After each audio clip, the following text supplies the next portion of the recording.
Hindi po, walang maleta, walang kahit envelope o ano pa man, supot.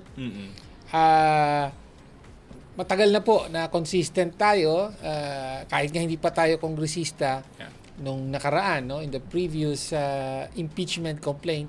Isa tayo sa mga complainant. So matagal na nating advokasya to, no. In fact, yung party list namin ang unang naglantad nung issue ng pagwalda sa confidential funds. No, so tinutuloy lang natin ito at talagang walang anumang bayad o kapalit ang ating posisyon dito. At kahit sa ano rin, no, malinaw ang track record ng ACT Teachers Party List tsaka yung mga party list ng Makabayan Bloc. Walang anumang project kahit isa sa DPWH, no? Yun yung pinanggagalingan nung tinatawag na maleta, di ba? Yung mga kickback. Wala talaga, no? Wala na, for the record. Kahit tanungin nyo ang DPWH, wala kaming mga proyekto precisely parang dahil nga alam natin na matindi ang no, ang corruption na nagaganap sa DPWH. Yeah. So, yun po, malinaw ang record namin diyan.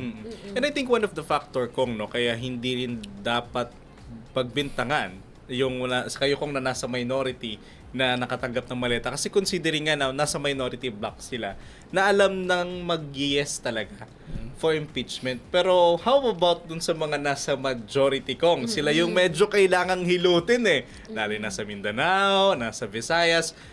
Naniniwala kayo kong? Siguro yung magandang tanong kung naniniwala si Kong na merong may abutang maleta na ganap. talaga. Well, real talk din tayo. Ayan. No?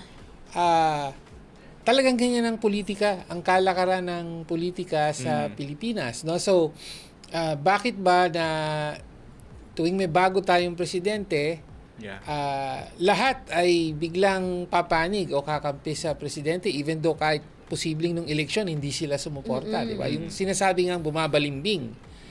Bakit ganon? Bakit sa Kongreso palaging may supermajority? Dahil yan sa realidad ng politika natin, yung tinatawag na pork barrel system na kontrolado ng presidente ang budget. No? Yun. At yung ibig sabihin, yung pag-release ng pondo sa mga proyekto ng mga politiko, whether kongresista, whether senador, whether local government official. Ganyan ang disenyo ng ating political system. At ito ang nagagamit para nga ma-control din yung majority, for example, no? Dun yung pressure, no? Kung may gusto ang mayorya, ang Malacanang, isang paraan yan para mapasunod at ma-deliver yung numbers. Yeah. At totoo yun, no? Kasi para sa akin ko nga, yung maleta issue is like an old version na ng type ng corruption, di ba? This time, ang pwede maging paraan yung tinatawag nilang FLR, yung 4-letter release, yung sa budget, yung MOOE, yung SARO. So, kapag hindi ka sa akin, so, kunyari, may majority, kapag hindi ka sumunod sa gusto namin, wala kang budget. So, yung mga tatakbo sa 2028, kung walang nagawa si Kong, dun sa, yung isang kongresista dun sa lugar niya, ay matatalo siya. So, kaya maghahabol sila ng budget. Actually, magkaugnay yun. Yung FLR na sinasabi, yung sinasabi ko na yan ang control ng presidente, i-release ko ba hindi o hindi yung hiling mo pondo para sa proyekto mo.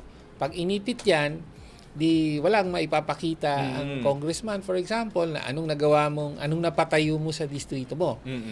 Ngayon, yung mga napapatayo naman, doon ang gagaling yung kickback. Yun. So, magkaugnay yun. No? Kaya madalas mga DPWH project